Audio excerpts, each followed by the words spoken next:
And that goes back to, I believe, oil and, setting up pipelines with Russia and not buying through OPEC, so it would be bought in U.S. dollars.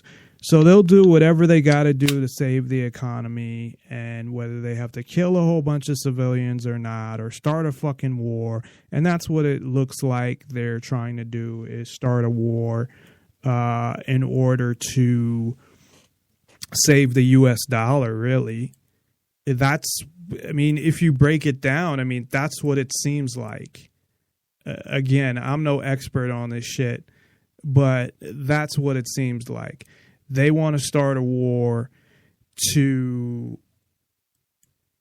save the U.S. dollar. And at the same time, wars are good for the economy, even though they put you in debt. So I don't understand that part of it, the debt part, how that helps. But that's why we're off the gold standard, essentially. And I shouldn't say we, but that's why the United States is off the gold standard, because they couldn't afford the war in Vietnam. Maybe you just stop if you don't have enough money for something. Maybe you take the troops out because you shouldn't have been there in the first place. Anyway, I guess. Not I guess. You shouldn't have been there in the first place anyway. So, I don't know, but Russia's bombing in Syria, trying to help the Syrian government. And Assad is saying that once they get rid of the terrorists, that he will have elections, fair elections. This is what he says. I don't know. And if he's voted out, then he will leave. But that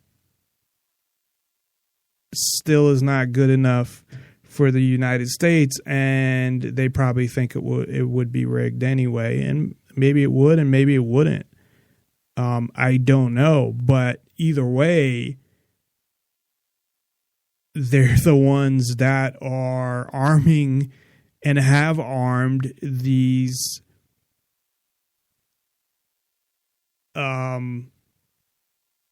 groups like ISIL. Before it was ISIS, they had all the Syrian rebels that they were arming, and you had McCain going over there and say, "Oh, we need to give these people weapons."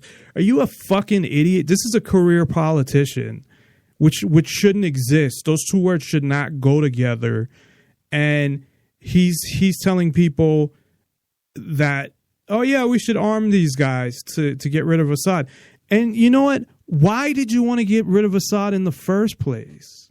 What fucking business is it of yours? And that's the whole thing, where the U.S., they just want to get involved in everything. And we know why they wanted to get rid of Assad, because it was about the, alliance with Russia, the oil, the petrodollar, the reserve currency, whatever.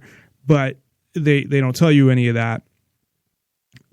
But they use these other reasons. But how can people just accept as a reason, well, he's a dictator and he's bad. He's bad to his people, so we need to get rid of him. How can people even accept that? I don't understand the rationale, and I guess this is looking at it now, because probably before, well, I guess with Iran, it was, at least they would say, well, they have said that they would wipe Israel off. That's what Hannity kept repeating. They would wipe Israel off the face of the earth if they got a nuclear weapon, and that's what they said. And he'd just keep repeating that over and over again, and things like that. But if you look at some of these countries, like you can look at the war with Kuwait, even though allegedly, and I'll say allegedly because this is Alex Jones information, that, well, I know that they were, the U.S. government and Saddam Hussein, at some point they were allies. So supposedly it was, you can attack Kuwait, allegedly or supposedly, and because you would think, why would he just go in there?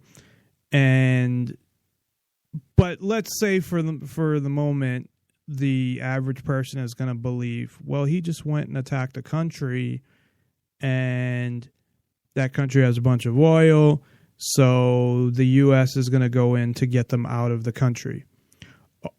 Although they probably, either way, even if that was on the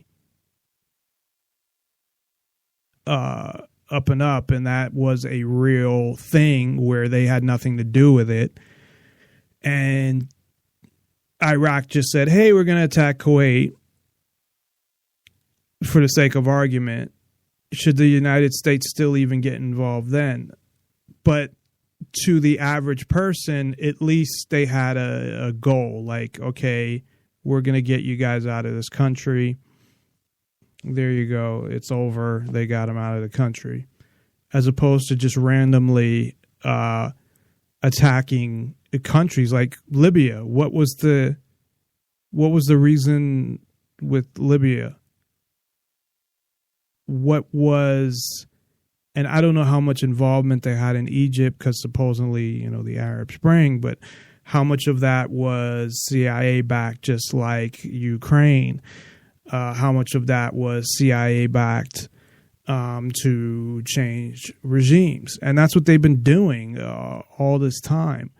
So I'm going to take a break. When we come back, I'm going to go through all of the things or items that relate to, is the U.S. an empire? And of course I would say yes.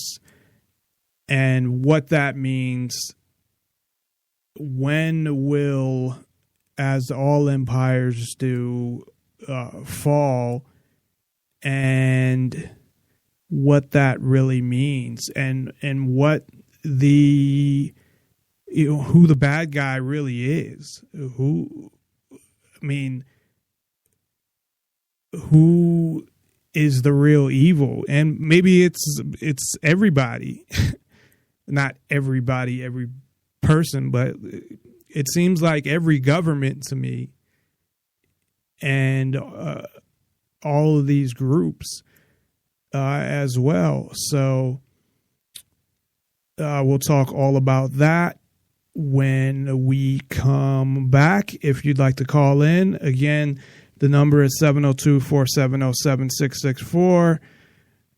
702-470-7664. Please send a text first with your name and where you're from and what you want to talk about, and then just call right in. So I won't have to wait to screen the call.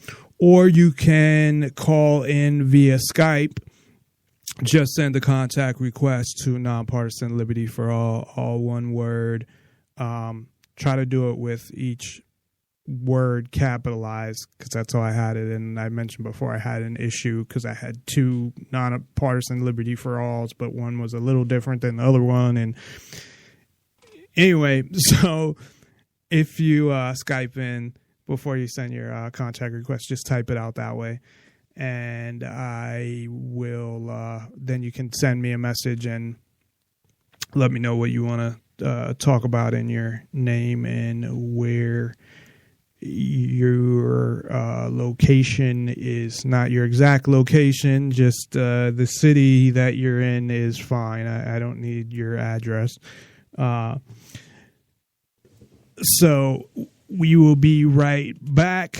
Check us out at NonPartisanLibertyForall.com and on Spreaker.com, where you can find every single show we've ever done, all of the archives there at Spreaker.com. You can just go to Spreaker.com and search Nonpartisan Liberty for All, or you can get the exact link from going to NonPartisanLibertyForall.com. Either way, that work. So we'll be right back after this. This video is the most recent one released since the Paris attacks.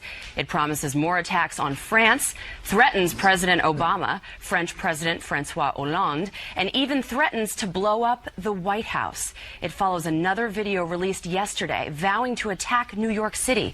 That one shows Times Square, a bomb being made and a man zipping his jacket over a suicide belt.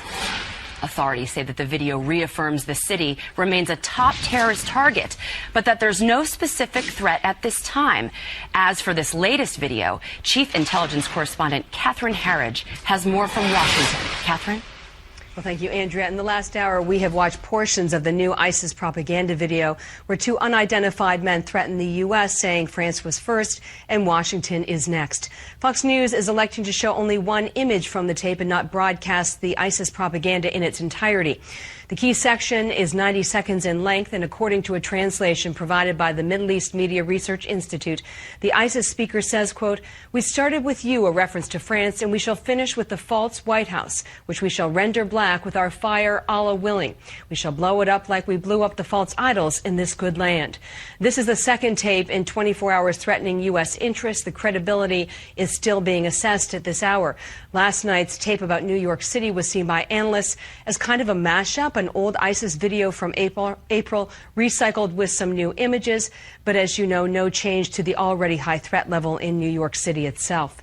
Meantime, two counterterrorism sources say the confirmed death of Abdul Hamid Abuad is a major advance for the investigation, but add they are operating on the premise that more senior suspects connected to the plotter at large, and they describe Abuad to Fox as kind of the Muhammad Atta of the Paris attacks, the tactical guy, the commander on the ground who identified and pulled together the operatives in the same way the lead hijacker kept the 9/11 teams on course once they arrived inside the U.S.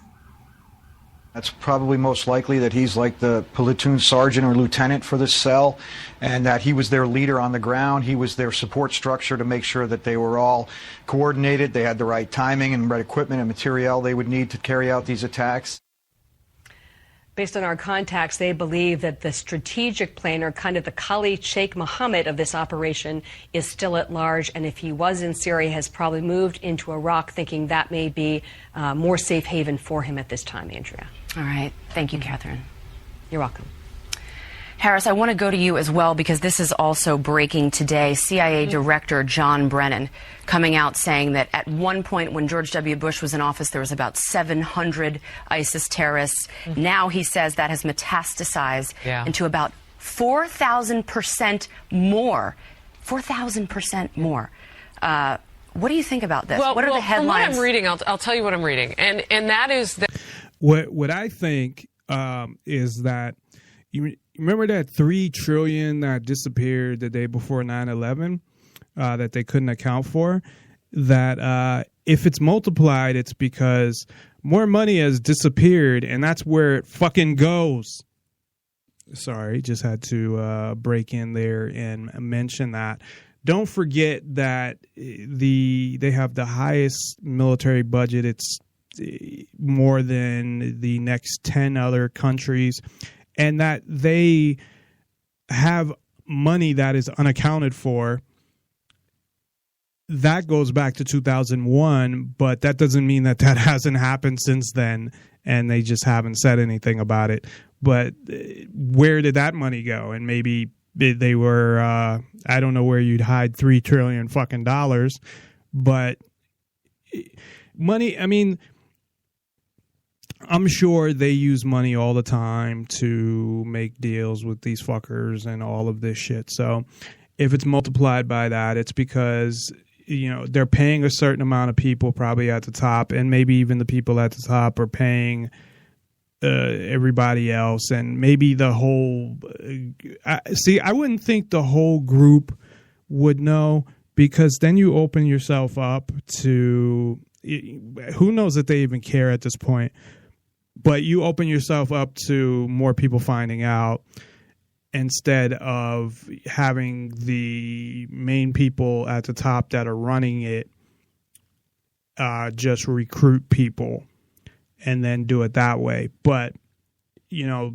who knows how many people assuming that they are working with the CIA, and that is my theory, I guess. And it's a lot of people.